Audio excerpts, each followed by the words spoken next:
Cum să știi dacă sunt gata să cumpere acest trimestru? Bună! Sunt Marian Hanganu de la Salesman Pride. Dacă ești în căutarea unei viziuni proaspete despre vânzări și marketing, vizitezi canalul potrivit. Te încurajez să te abonezi la acest canal pentru un conținut excelent. Astăzi îți voi spune cum să-ți dai seama dacă prospectul tău va cumpăra în acest trimestru sau până la sfârșitul anului. Acum câteva săptămâni v-am prezentat ciclul de cumpărare și testul lui Robert Jones. Dacă nu le-ai urmărit, te încurajez să le vezi. Iată și cazul. Intri în birou unui potențial client. Te întrebi dacă vor cumpăra în acest trimestru sau înainte de sfârșitul anului. Poți și trebuie să-ți dai seama unde este clientul în procesul de cumpărare. Apoi poți și trebuie să aliniezi procesul de vânzare cu procesul lui de cumpărare. Să luăm un studiu de caz. Să presupunem că vinzi și închiriezi imprimante pentru clienți corporativi. Deschizi cu un icebreaker, încălzești puțin conversația, apoi începi să pui întrebări. Poți utiliza o tranziție ușoară către o întrebare situațională ca: deci, domnule prospect, ce folosiți pentru imprimare? Eu folosesc imprimante HP, avem X Model 1 și Y Model 2. Acum trebuie să-ți dai seama unde ar putea fi în ciclul de cumpărare. Când ați cumpărat echipamentul? Ce va determina să alegeți echipamentele HP?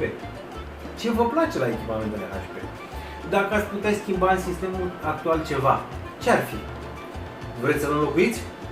Până acum trebuie să fii capabil să afli dacă sunt în stadiul de satisfacție al ciclului de cumpărare sau în stadiul de recunoaștere. Dacă prospectul arată frustrare față de ceea ce folosește acum, trebuie să-l întrebi. Mi se pare că ați salutat o schimbare. V-ați gândit să cumpărați echipamente noi? Dacă răspunsul este că nu, e clar că se află în stadiul de recunoaștere. Misiunea ta este să provoci decizia prin crearea momentului determinant. Trebuie să torni picătura care va vărsa paharul, iar acesta este subiectul videoclipurilor viitoare. Dacă prospectul mărturisește că s-a gândit să cumpere altceva, atunci trebuie să știi că a luat de fapt o decizie. Așa că întreb: ați luat o decizie sau v-ați gândit la asta? Dacă a luat o decizie, a trecut la stadiul decizional. Ați stabilit un termen pentru achiziție? Ați decis un buget pentru această cumpărare? Cine este responsabil de acest proiect?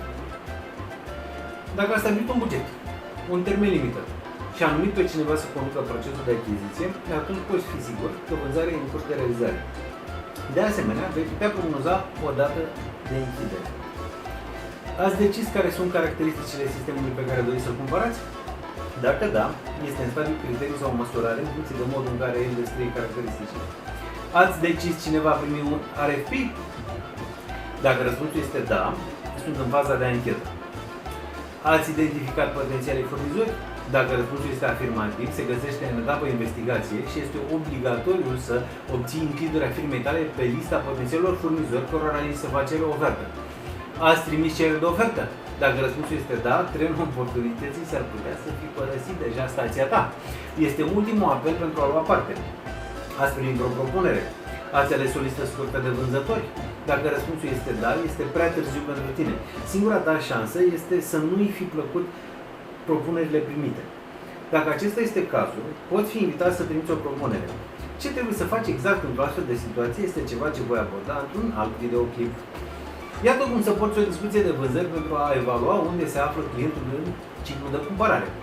Cunoscând poziția sa în ciclul de cumpărare, poți alinia acțiunile de vânzare la procesul lui de cumpărare. De asemenea, ești în situația de a ști când va cumpăra. Acum îți poți prognoza veniturile cu o precizie mai mare. Ceea ce vreau să faci este să arunci o privire la pâinea ta de vânzare și să-ți dai seama unde sunt în ciclul de vânzare fiecare dintre prospecții de acolo. Dacă nu ai suficiente informații, sună-i sau vizitează-i. Pune întrebări corecte și află când le vei vinde, dacă vei avea succes. Dorești mai multe informații despre procesul de vânzare și ghiduri practice ca acesta? Abonează-te la canalul Salesman Pride și apoi dă click pe clopoțelul de lângă butonul de abonare. În acest fel vei primi o notificare de fiecare dată atunci când încarc un videoclip nou. Subtitrez mereu videoclipurile mele în română, engleză și spaniolă, așa că te rog să alegi limba preferată. La revedere! Goodbye! Hasta pronto!